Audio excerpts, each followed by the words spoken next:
पिछले वीडियो में आपने motion in one dimension start करते हुए देखा था, जिसमें हमने मोशन के बारे में आपको बताया, मोशन क्या होता है। और मोशन में हमने चर्चा जो किया वन डायमेंशन के लिए आने वाली फिजिकल क्वांटिटीज़ के बारे में बताया गया था, जिसमें डिस्टेंस है, डिस्प्लेसमेंट है, स्पीड है, वेलोसिटी है, एक्सेलरेशन है इस पर, और लीनियर इक्वेशन ऑफ मोशन है। फिर इसमें इनफॉर्म नॉन इनफॉर्म मोशन है। इस तरह से जो भी डिस्कशन था आपको बताया गया था। कुछ स्टार्ट भी किए थे मोशन क्या होता है, फिर इसके बाद टाइप्स ऑफ मोशन हमने बताया और फ्रेम ऑफ रेफरेंस भी हमने डिस्कशन किया था। तो आज उसको हम कंटिन्यू करते हैं। आपने याद भी कर लिया होगा, जिसमें ये भी बताया गया था कि मोशन में स्पीड की भी चर्चा हुई, वेलोसिटी क्या होता है, टाइप्स ऑफ वेलोसिटी क्या होता है, जिसमें इनफॉर्म और नॉन इनफॉर्म बताया गया, इंस्टेंटेनियस वेलोसिटी बताया गया, एवरेज वेलोसिटी बताया गया। तो हम वेलोसिटी जो आपको डिस्कशन कराए थे उसी का कुछ पॉइंट लेते हुए आगे बढ़ा रहे हैं। जैसे आपने पढ़ा होगा वेलोसिटी के लिए, वेलोसिटी में बताया गया था एवरेज वेलोसिटी। तो एवरेज वेलोसिटी को जब मेजर किया गया था तो आपने इफेक्टिव डिस्प्लेसमेंट या total displacement upon total time जो लिया गया था उसका आप डिस्कशन किए थे। तो डिस्प्लेसमेंट में जैसे हमने लिखा S1 plus S2 S3 Sn, time factor T1 T2 T3 Tn, इस तरह से आपको बताया गया था। इनमें जो प्रॉब्लम लिए गए हैं, जैसे हमने कहा था कि एवरेज को डिफाइन करते समय अर्थमेटिक मीन की वैल्यू प्राप्त हो जाती है या हार्मोनिक प्राप्त हो जाती है। अगर हम मेजरमेंट यानी ट्रू वैल्यू के लिए लेते हैं तो देख लीजिए, जैसे यहाँ पर ए और बी इनिशियल और फाइनल पॉइंट है। ए से सी तक कोई डिस्प्लेसमेंट आपको दिखाया जा रहा है। मान लीजिए कि इसमें S1 दिए हैं, V1 वेलोसिटी T, S2 है, V2 velocity T, equal time. तो unequal distance in equal time interval, if a body moves along one dimension where covered unequal displacement in equal time interval, इसको कह सकते हैं समान समय में असमान दूरी या विस्थापन, क्योंकि एक निश्चित दिशा में दूरी और विस्थापन के परिमाण बराबर होते हैं, दिशा भी एक ही है। तो इसमें अगर आपने रखा था तो देखिए क्या प्राप्त हो गया था। S1 को हटाकर V1 T, इस तरह से जब आपने सॉल्व किया था तो V1 plus V2 plus V3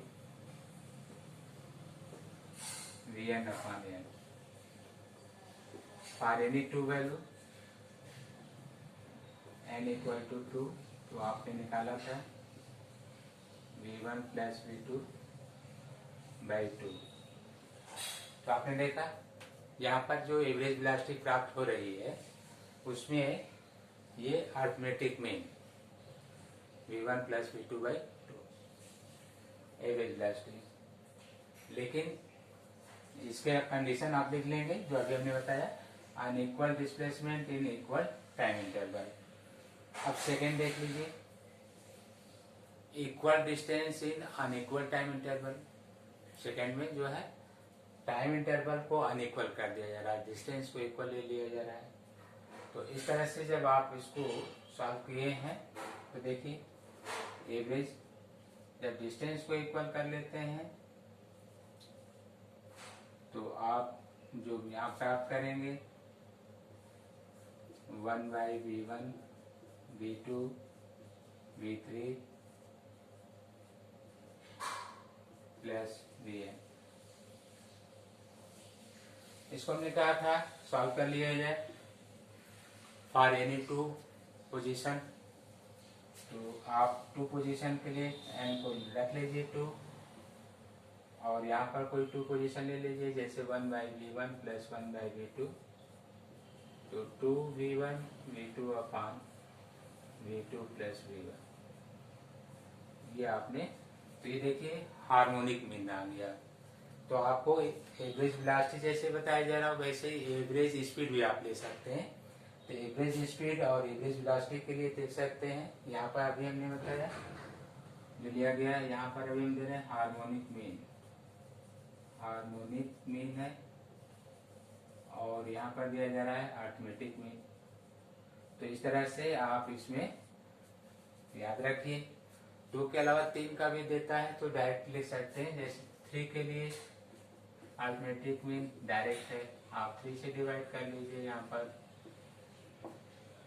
harmonic mean लेना चाहते हैं तो 3v1 v2 v3 अपान, जैसे लिख सकते हैं v1 v2 v2 v3 v3 v1। ये 3 के लिए हो जाएगा डायरेक्ट अगर आप याद करना चाहें, अन्यथा यहाँ पर रख कर देखिए 3 रख लीजिए, इतना इसको सॉल्व कर लीजिए, जो आता है वही आंसर होगा। तो आज आपने फिर से रिपीट किया हमने एवरेज वेलोसिटी मेजरमेंट। तो जिस तरह से एवरेज वेलोसिटी आप सॉल्व कर रहे हैं उसी तरह से एवरेज स्पीड भी लेंगे, और कहा जा सकता है तो हम उसको स्पीड को ऐसे बता दे रहे हैं सिमिलर एज एवरेज वेलोसिटी।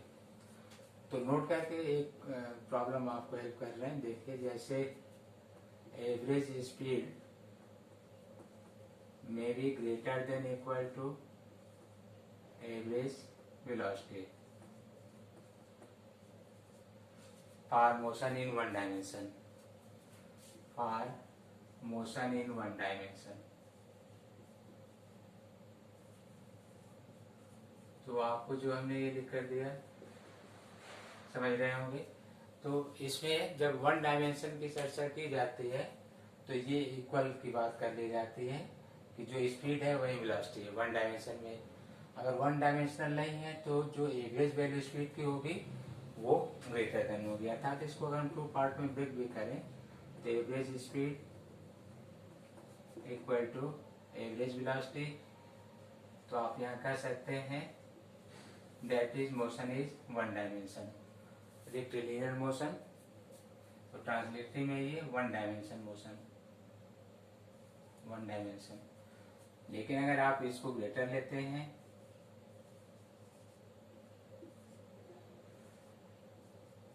इस तरह से ग्रेटर लेते हैं तो that means may be 2 dimension or non uniform motion.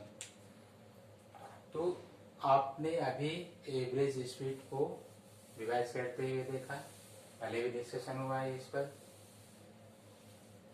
Instantaneous बताया गया था, यूनिफॉर्म स्पीड बताया गया था, कांस्टेंट वेलोसिटी बताया गया था, ग्राफ भी खींचा था हमने। हम कुछ इस पर एक्सरसाइज देते हैं क्योंकि कंपटीशन जो है ज़्यादातर प्रॉब्लम बेसिस होते हैं, तो कुछ आपको इसके साथ साथ प्रॉब्लम भी आना चाहिए थ्योरी के साथ। जैसे देखिए एक हम प्रॉब्लम सॉल्व कर रहे हैं, इस तरह से दिया जा रहा है।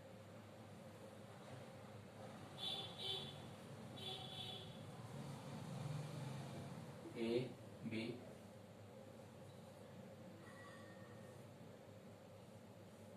First half distance travel by any object with speed 80 km/h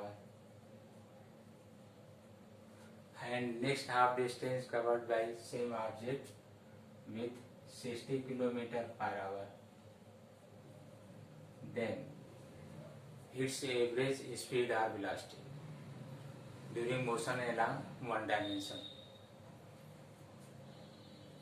तो इस तरह से जब वन डायमेंशन कह रहे हैं तो दोनों का आंसर सेम हो जाएगा। आप एवरेज वेलोसिटी निकालिएगा चाहे आप एवरेज स्पीड निकालिएगा। तो यहाँ पर हमने जो दिया वो क्या, इक्वल डिस्टेंस, ये हेल्प किया गया, डिस्टेंस आपको इक्वल दिया गया है। तो अब आपको उस समय याद रखना चाहिए कि इक्वल डिस्टेंस लेने पर कि कौन सा मीन वैल्यू आया था और इक्वल टाइम लेने पर क्या आया था, ये ध्यान देना होगा। हमने कहा था कि if a particle covered first half distance with speed or velocity 80 km/h and next half distance with speed or velocity 60 km/h, then its average velocity or speed during motion along one dimension। तो इसमें आपको याद हो गया होगा जो average velocity है वो हार्मोनिक मीन पर है। तो आप हार्मोनिक मीन यहाँ पर लेंगे हार्मोनिक मीन में क्या आया था, 2v1v2 अपान v1 प्लस v2, ये हार्मोनिक मीन आया था। तो आप यहाँ v1 v2 की वैल्यू रख दीजिए, आप एवरेज वेलोसिटी सॉल्व कर लीजिए। तो इस तरह से आप प्रॉब्लम लाकर अपने से भी सॉल्व कर सकते हैं। मान लीजिए इसी को हम दे दें equal time interval, same problem ले लिया जाए।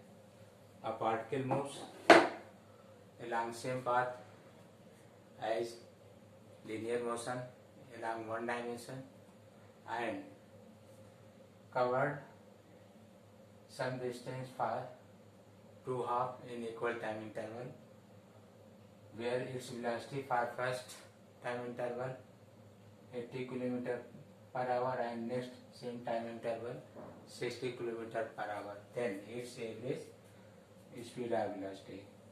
तो आपने देखा ये अर्थमेटिक मीन पर है, तो अर्थमेटिक मीन में हम सीधे ऐड कर देंगे 80 प्लस 60/2, बहुत ईजी है, आंसर आ जाएगा 80 प्लस 60/2 किलोमीटर पर आवर। तो आपने 70 किलोमीटर पर आवर आपने सॉल्व कर लिया। तो इस तरह से क्वेश्चंस भी आप अभ्यास करेंगे। ग्राफ भी बताया गया था, वीटी ग्राफ आपको दिया गया था, जैसे देख लीजिए वीटी ग्राफ, और भी दिया गया होगा position time graph, position time graph,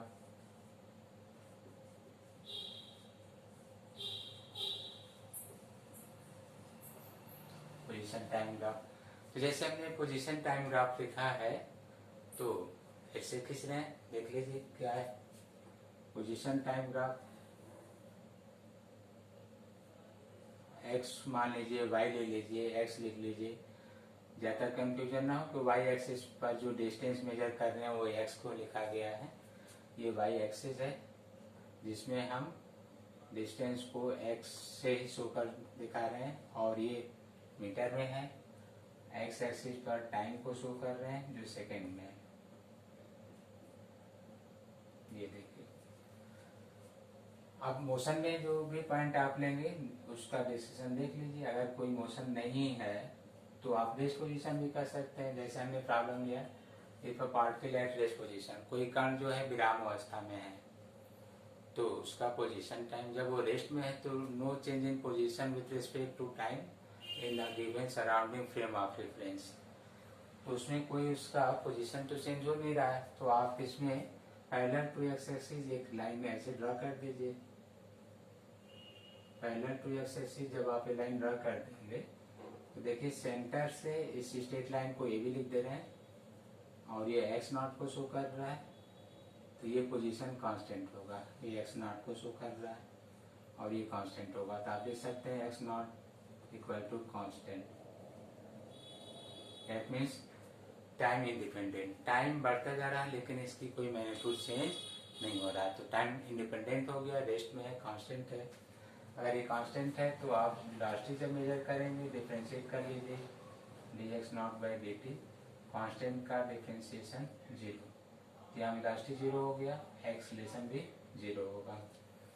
तो आपने पोजीशन टाइम ग्राफ देखा है जिसमें कोई ऑब्जेक्ट रेस्ट में हो तो टाइम एक्सिस के पैरेलल ए लाइन ड्रॉ कर दिया गया है।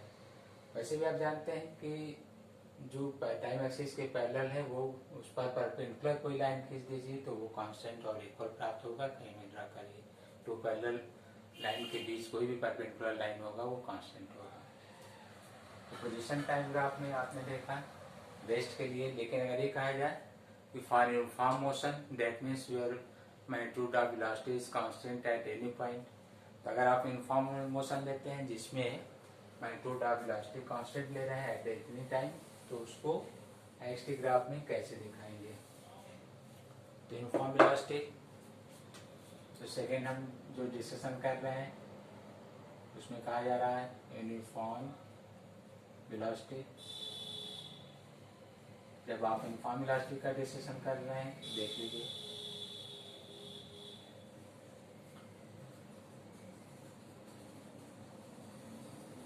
एक्स पे ग्राफ फिर से वही है, वाई एक्सिस है। ये एंगल थोड़ा सा आपको ध्यान देना होगा कि ये इस तरह से इक्वली डिवाइड शो करता हो। हम एक्स एक्सिस से एंगल थीटा शो कर दे रहे हैं। यहाँ पर यूनिफॉर्म वेलोसिटी किसको कहा जा रहा है, तो आप कह सकते हैं कि along any one dimension covered equal distance in equal time interval then velocity is known as uniform velocity. तो किसी निश्चित दिशा में गति करते समय समान समय में समान विस्थापन प्राप्त किया जाए तो उसे एक समान वेग कहते हैं। तो यहाँ एक समान वेग के लिए जो स्लोप ऑफ कर्व है वो कांस्टेंट आना चाहिए एक पर्टिकुलर ड्यूरेशन में। जैसे 4 सेकेंड में डिस्प्लेसमेंट अगर 10 आ रहा है तो अगले 4 सेकेंड में डिस्प्लेसमेंट फिर 10 ही आना चाहिए। तो ये कहा जाएगा that means motion is uniform. तो हमने ये कोई एंगल शो किया है और ग्राफ में ये कोई पॉइंट आप ले सकते हैं। इस तरह से परपेंडिकुलर ड्रा कर दिया, इसको ये मान लीजिए ये बी पॉइंट है। आप ये फिर एक्स एक्सिस के पैरेलल लाइन को ड्रा कर दीजिए। फिर से आप उतना ही इंटरवल ले लीजिए, ओरिजिन से ये मान लीजिए ये T1 है। फिर यहाँ कोई एक इंटरवल शो कर दीजिए, ये सी पॉइंट है, यहाँ पर T2 लिख लीजिए। तो जो डिफरेंस आप यहाँ OB का दिखा रहे हैं वहीं BC का हो, या जो यहाँ लिखा जा रहा है OB equal to T1, BC equal to T2 minus T1। तो इसको हम जो शो करें देखिए T2 माइनस T1 BC, और यहाँ T1 माइनस 0 था तो ये T1 आ गया। और ये जो डिफरेंस डेल्टा T मान लीजिए, delta T equal to T1 ऐसा शो किया गया हो। तो यहाँ पर जो एंगुलर पोजीशन होगी वो ठीक वहीं प्राप्त होगा। और यहाँ से B और C इसको हम D कह रहे हैं, इसको E मान लीजिए। जो आप सॉल्व करेंगे देख सकते हैं स्लोप ऑफ कर्व, जिसको आप tan के रूप में ले सकते हैं स्लोप ऑफ कर्व। तो tan थीटा, जिसको प्रवणता के लिए हम भी कह सकते हैं, तो इसको आप dx कहिए, ये dt के रूप में ले सकते हैं। जैसे ये dt है तो ये dx के रूप में ले सकते हैं। तो मान लीजिए कि ये पोजीशन इस ट्रायंगल में dx है यहाँ पर, और ये डिफरेंस dt है। dx का सेंस हम यहाँ से अलग से भी लिख देंगे, dx बाई dt ये शो कर रहा है। dx आपने जो सॉल्व किया है देख सकते हैं, dx इक्वल टू जो दिया गया है CE minus DE, CE minus CD लिया गया, CE माइनस CD, ये DE प्राप्त हुआ है। और ये dx के ऊपर शो किया गया है। अगर ये कांस्टेंट है और इसमें भी वही आपको मिले, जैसे ये भी dx है ये dt है, देन OE स्ट्रेट लाइन आप यहाँ लिख सकते हैं। Then OE straight line so that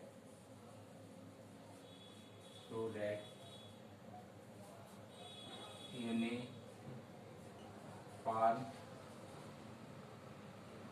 velocity or uniform motion where velocity is constant, uniform motion where velocity is constant। तो इस तरह से आपने ये ग्राफ देखा। इसका भी कोई खास डेरिवेशन से मतलब नहीं है, हम टॉपिक को आगे बढ़ा रहे हैं। देखिए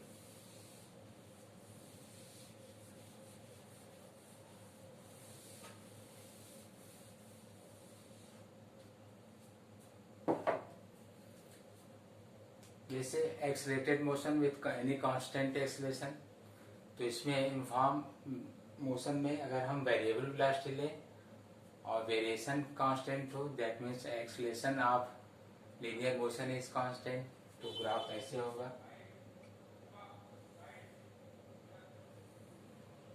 जैसे मान लीजिए किसी पोजीशन पर पार्टिकल की इनिशियल वेलोसिटी जीरो है जबकि टाइम काउंटिंग भी जीरो आप मान कर चल रहे हैं। तो ये कंडीशन दिया जा रहा है, वो आप देख सकते हैं। लेट एट ओरिजिन, ओरिजिन पर देखिए कहा जा रहा है x zero, T zero, you zero, ये कंडीशन दी जा रही है ऐसे। फिर आगे आप देखिए, इसके बाद मोशन जो लिया जा रहा है एक्सलरेटेड मोशन, ये लिया जा रहा है where A equal to constant. Accelerated motion है जहां पर एक्सलेशन की मैग्नीट्यूड कांस्टेंट ली जा रही है। तो कंटिन्यू इंक्रीजेस, तो यहाँ से वेलोसिटी कंटिन्यू इंक्रीज कर रही है। ये ग्राफ हमने इस तरह से खींचा।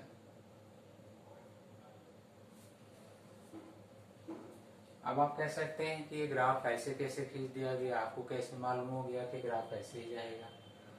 तो आप इक्वेशन आप मोशन जब पढ़ेंगे तो उसमें ये टॉपिक मिलेगा पोजीशन के लिए, X equal to U T plus half A T square. इस तरह से आपको टाइम ये टॉपिक मिलेगा, X equal to U T plus half A T square.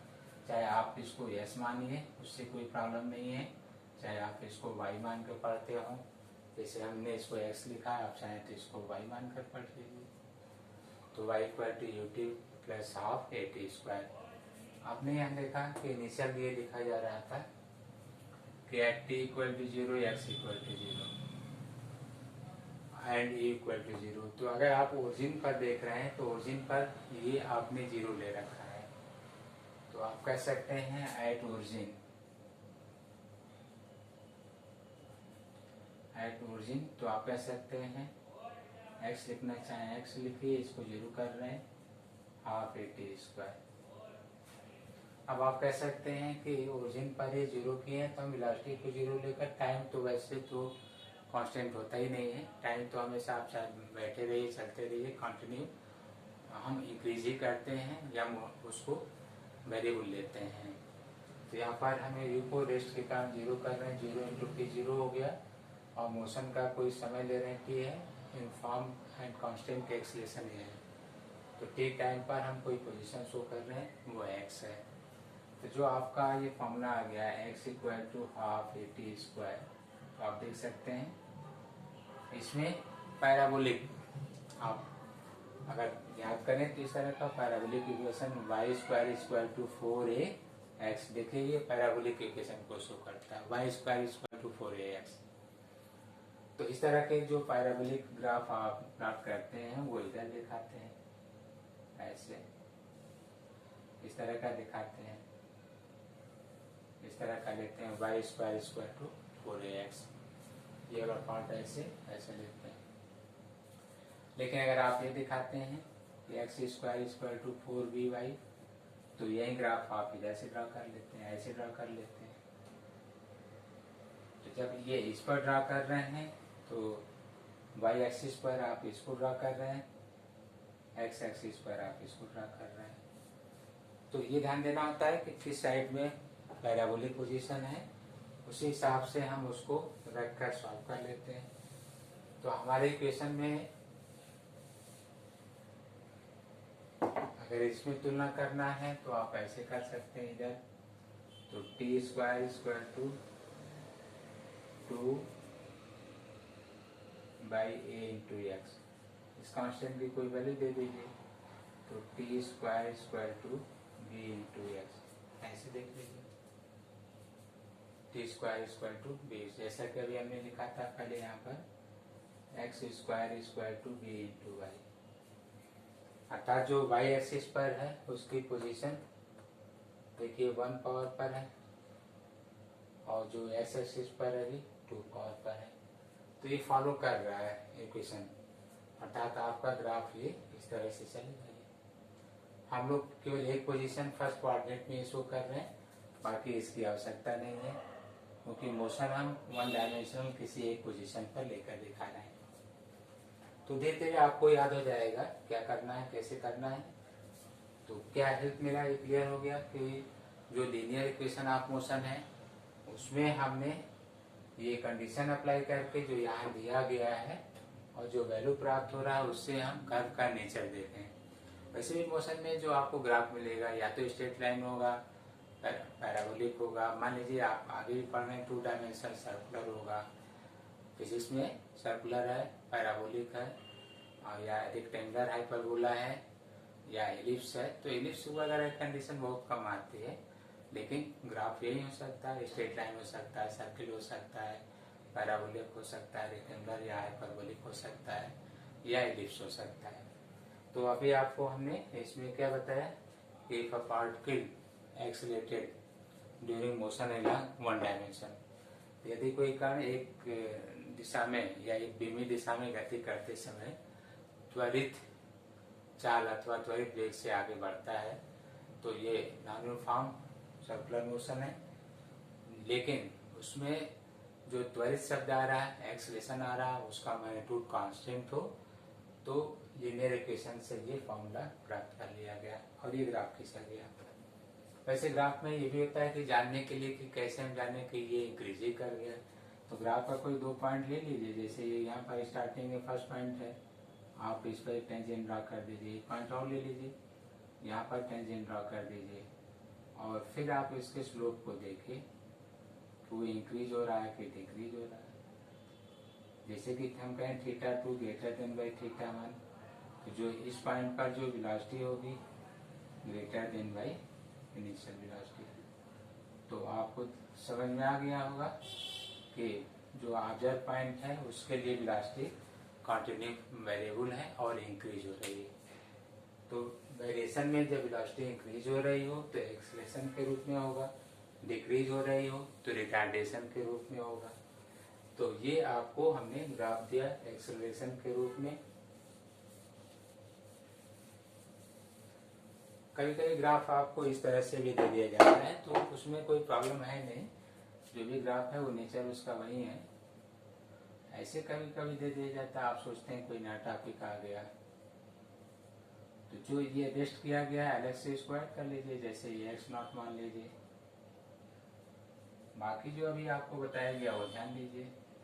जैसे आपने इक्वेशन लिखा था x इक्वल टू ut, तो यहाँ और अतिरिक्त ऐड कर दीजिए x0 ut plus half at square add करके आप इसको सॉल्व कर लेंगे, ग्राफ वही रहेगा। आप ये कह सकते हैं कि at t equal to 0 u अगर 0 है तो ठीक है, नहीं भी है कोई प्रॉब्लम नहीं। u 0 है ठीक है, नहीं है आप लिखिए u नॉट इक्वल टू 0।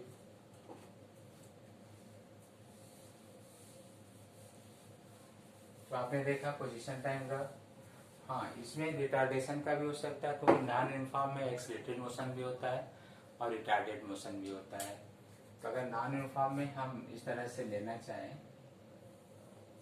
तो ये रिटार्डेशन को शो कर रहा है, लगातार इसकी वेलोसिटी डिक्रीज हो रही है। तो पोजीशन टाइम ग्राफ में आपने uniformly retardation, uniformly acceleration, accelerated motion, retarded motion, ये देखा किसके लिए, पोजीशन टाइम ग्राफ खींचकर बताया गया।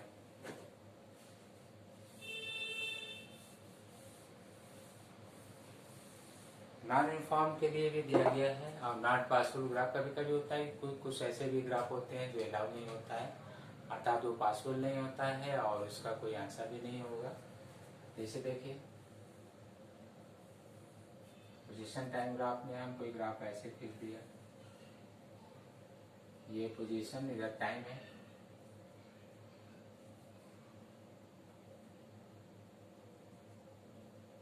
ओ ए, यहाँ पर ग्राफ रुका हुआ है सी,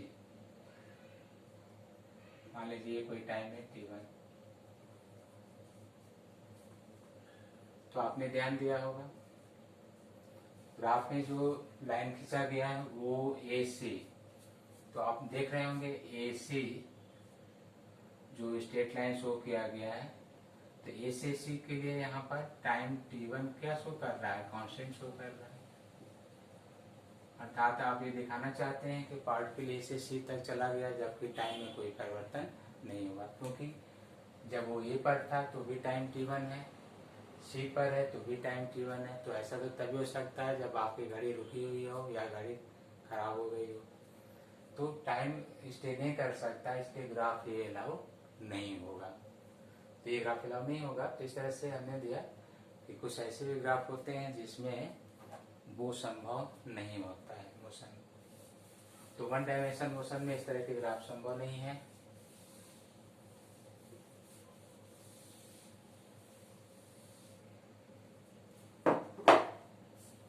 इसी तरह से कुछ और भी ग्राफ हम प्लॉट कर दे रहे हैं, आप देख सकते हैं। जैसे हमने ये ग्राफ खींच दिया, ऐसे खींच दिया, ये पोजीशन है, ये टाइम है, ऐसे हमने खींच दिया। आपसे हम कह रहे हैं कोई पार्टिकल मूव कर रहा है ए से बी, बी से सी, ऐसे। तो आप देख रहे हैं कि जो ए पर टाइम आप स्टार्ट कर रहे हैं, मान लीजिए t1 है, बी पर जो टाइम स्टार्ट कर रहे हैं मान लीजिए कि t3 है, या इसको t2 भी लिख सकते हैं। आप सी पर आ जा रहे हैं, फिर देखिए वो बैक हो गया। या आप और भी कोई लाइन कट कर लीजिए, जैसे इसको आप मान लीजिए कि ये टी है,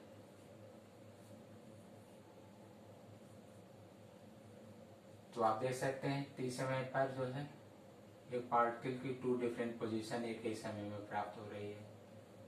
जैसे कि मान लीजिए कोई ऑब्जेक्ट ओरिजिन से आप देख रहे हैं कि वो एम पर है और उस समय घड़ी आप देख रहे हैं टी टाइम हो रहा है। फिर आप आगे बढ़ रहे हैं तो वही ऑब्जेक्ट जो है एन पर भी है और फिर आप देख रहे हैं टाइम अभी भी टी दिया जा रहा है। तो एक ही समय में एक कण की 2 अलग अलग पोजीशन संभव नहीं है। It is not allow same time 2 different position of any object.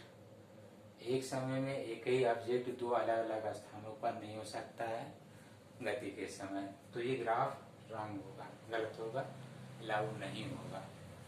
तो इसी तरह से आप कोई भी ग्राफ दे सकते हैं जिसमें कोई बैक खींच, ऐसे लाइन बैक खींच दिया जाए, ऐसे वन डायमेंशन में ऐसे ड्रॉ कर दिया जाए, तो ये सब ग्राफ इम्पॉसिबल या रॉन्ग है, गलत कहा गया है। तो आपने देखा कि ग्राफ जो अलाउ नहीं है उसका रीजन भी आपने देखा कि क्या रीजन है कि उस ग्राफ को हम अलाउ नहीं कर रहे हैं। तो कुछ क्लियर हो रहा होगा, कोई प्रॉब्लम होगा तो आप अपने व्हाट्सएप पर सेंड कर दीजिएगा, उसको हम देखकर वीडियो बनाते समय क्लियर कर देंगे। जैसे कि आपने बताया कि हमने क्वेश्चन सॉल्व किया है तो अच्छा है। क्वेश्चन सॉल्व करने के बाद जो सॉल्व नहीं हुआ है तो व्हाट्सएप पर देना चाहिए था, वो हम देख सकते थे। तो आगे बढ़ते हैं। ग्राफ में बहुत सारे डिस्कशन करने हैं, क्वेश्चंस भी बहुत सारे रहते हैं। हम लोगों का प्रयास होता है कम समय में आपको ज़्यादा से ज़्यादा टॉपिक मिल जाए, और किसी भी चैप्टर को एग्जाम बेसिस से स्टार्ट में किया जाता है, क्योंकि चैप्टर तो बहुत लेंदी होते हैं और ये मान के चलिए कि किसी चैप्टर को पूर्णतः क्लोज नहीं किया जाता है, क्योंकि वो अलग अलग पर्पज से वो अलग अलग एक्सप्लेनेशन हो जाता है। चैप्टर वही रहेगा, उसमें शॉर्ट भी किया जाता है, लार्ज भी किया जाता है या वेरी लार्ज भी किया जाता है। वो डिपेंड करता है कि एग्जाम कैसा है और किस पर्पज के लिए वो चीज़ पढ़ाया जाता है। वही टॉपिक आप 9th में पढ़ते हैं, 11th में भी पढ़ते हैं, वही ग्रेजुएशन में भी पढ़ते हैं, और उसी कुछ पर्टिकुलर टॉपिक को आप रिसर्च भी करते हैं। तो सब में प्रूफ और सिस्टम धीरे धीरे वो चेंज होता जाता है। तो हम फिर अपने टॉपिक पर आते हैं। तो आपने क्या देखा, एवरेज वेलोसिटी, इंस्टैंटेनियस वेलोसिटी, और ग्राफ में मेजरमेंट किया जा रहा position time graph for uniform and non uniform motion. तो आपने दोनों देखा, और नॉट अलाउ भी आपने ग्राफ देखा। इसके साथ हम वेलोसिटी को भी ले लें। पोजीशन टाइम के बाद हमने लिखा था वेलोसिटी के लिए भी। जब आप वेलोसिटी के लिए लेंगे ग्राफ, जिसको हमने लिखा था वीटी ग्राफ,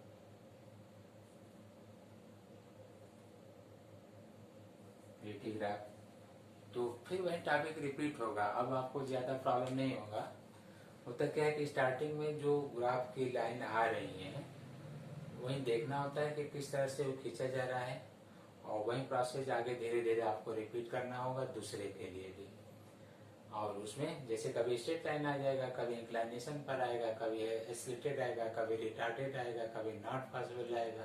तो ग्राफ तो उन्हीं में से कोई ना कोई रिपीट होता रहेगा। कौन सा कंडीशन है उसके अनुसार आप ग्राफ खींचेंगे। जैसे हम कह रहे हैं वेलोसिटी कांस्टेंट है, जब वेलोसिटी कांस्टेंट है तो कांस्टेंट के लिए टाइम एक्सिस के पैरेलल लाइन खींच दीजिए, जैसा हम पहले भी खींचे थे। अब इसमें ज़्यादा समझाना नहीं है। मान लीजिए ए बी स्ट्रेट लाइन है जो टाइम एक्सिस के पैरेलल ड्रॉ किया गया है।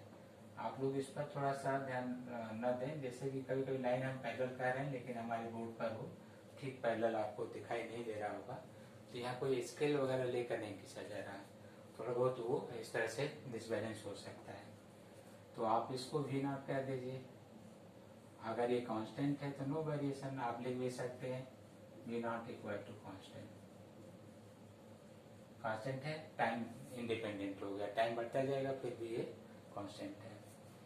अब आप लीनियर एक्सेलरेशन पढ़े हैं, टाइम रेट ऑफ वेलोसिटी जो आप यूज करते हैं, वेलोसिटी कांस्टेंट है तो एक्सेलरेशन 0 हो जाएगा। तो आपके ग्राफ में ये दिखाया गया कि वेलोसिटी कांस्टेंट है और एक्सेलरेशन 0 है। देख लीजिए खींचा गया। तो ग्राफ आप पहले भी खींचे थे पोजीशन टाइम में, तो अगर आप इस तरह से खींच देते हैं, देखिए और भी एक लाइन हेल्प कर दे रहे हैं। मान लीजिए कि यहाँ पोजीशन लिखा है, ऐसे खींच दिए, ये टी लिखा है तो यहाँ पोजीशन कांस्टेंट हो गया। मान लीजिए कि यहाँ फोर्स लिखा होता तो यहाँ फोर्स कांस्टेंट हो जाता। तो आप देख रहे हैं जो भी दिया गया है वो चीजें कांस्टेंट होती, उसी हिसाब से हम उसको सॉल्व करते हैं। वेलोसिटी कांस्टेंट है, यूनिफॉर्म वेलोसिटी है तो इसको आप देख सकते हैं। अब यूनिफॉर्मली वेरिएशन हो, जैसे कि वेलोसिटी यूनिफॉर्म रूप से वेरिएबल हो या यूनिफॉर्म रूप से चेंज हो रही हो, तो ये आप देख सकते हैं। मान लीजिए इनिशियल वेलोसिटी कांस्टेंट है, आप ये लाइन खींच दीजिए, यहाँ लिख सकते हैं at origin t equal to 0, u equal to 0, ऐसा शो कर दीजिए ओरिजिन पर। यहाँ हम v लिख दे रहे हैं और इधर t कर दे रहे हैं। अब आप देख रहे हैं a को कांस्टेंट, क्योंकि वेलोसिटी का अगर रेट कांस्टेंट है तो a कांस्टेंट हो जाएगा। तो इसको हम एक्सेलरेटेड कह रहे हैं, कांस्टेंट एक्सेलरेशन लेकर चल रहे हैं क्योंकि इसका स्लोप कांस्टेंट है। तो m equal to tan theta dv by dt equal to a equal to constant. तो कोई कण विजुरेखी पथ पर इस प्रकार गति करता है कि वह एक निश्चित समय अंतराल में वेग परिवर्तन नियत रहता है, तो वेग परिवर्तन की दर का त्वरण नियत होगा। तो इस तरह से time rate of change in velocity is also constant. तो ये ग्राफ शो कर रहा है कि वेग में परिवर्तन की दर नियत है, अर्थात त्वरण नियत है, कांस्टेंट एक्सेलरेशन। तो इस ग्राफ के लिए हम लीनियर इक्वेशन वगैरह रख कर सॉल्व कर लेते हैं। जैसे अगर कोई प्रॉब्लम सॉल्व करना होता है तो आप ये कह सकते हैं v equal to u plus A T, या डिस्प्लेसमेंट को x या y या s जो भी लिखें, u t plus half A T square v स्क्वायर इक्वल टू u स्क्वायर प्लस 2a x, या और भी हम लिखेंगे जैसे x n u plus a by 2n minus 1, ज़्यादातर लोग यहाँ t भी लिखते हैं, 2t माइनस 1 या 2n माइनस 1। इन इक्वेशनों को लेकर हम न्यूमेरिकल भी सॉल्व कर लेते हैं, क्योंकि इन सभी में a की वैल्यू क्या रखा जाता है, कांस्टेंट रखा जाता है। तो आप इनको लेकर सॉल्व कर सकते हैं।